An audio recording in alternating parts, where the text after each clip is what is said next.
questions that we have, Bwana Sossion.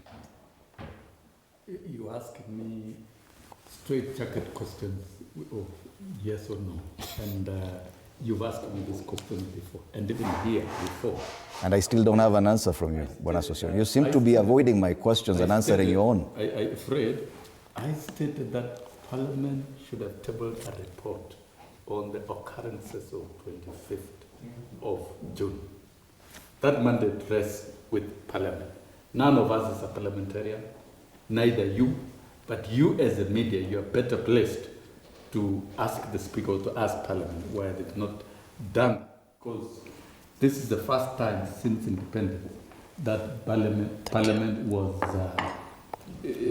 was breached in a manner that is so disturbing. It is not something that will go away. Even as we get to the 25th of June, the memories and reflections and hard questions are being asked by serious citizens, like I've asked. If you go to Parliament now, it is manned by armed, uniformed, general service unit officers. And on that day, 25th, none was anywhere near Parliament. And that's where we read support, that somebody might have controlled the security and compromised the security of Parliament and allowed the invasion. And those are hard questions. I'll keep asking, even stating the same, even 10 years down the line. And the question you are asking, you should have asked from 25th, everybody should have asked. It is common knowledge that what was done was extraordinary.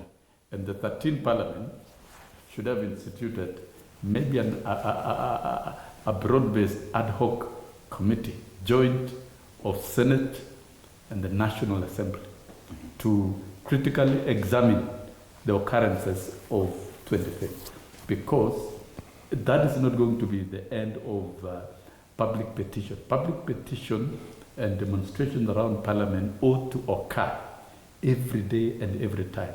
And processions and demonstrations must be protected by the police. That is the law, and that is the Constitution.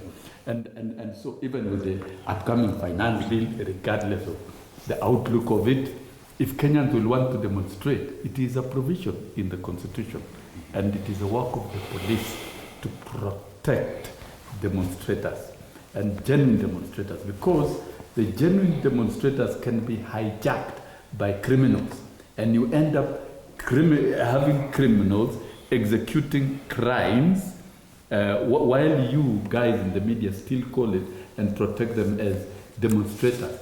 The demonstration might have ended at Moyaven and crooks. Shouldn't all this you're talking about be part of a report with recommendations on how to counter that?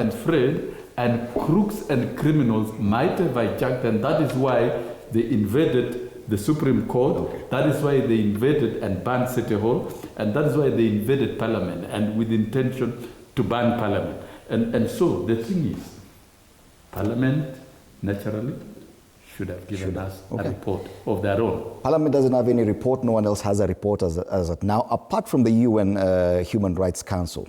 They've already tabled their report before the Council in Geneva, talking about Kenya's deteriorating human rights record, which is worse, I think it's worse for the last 15 years or so.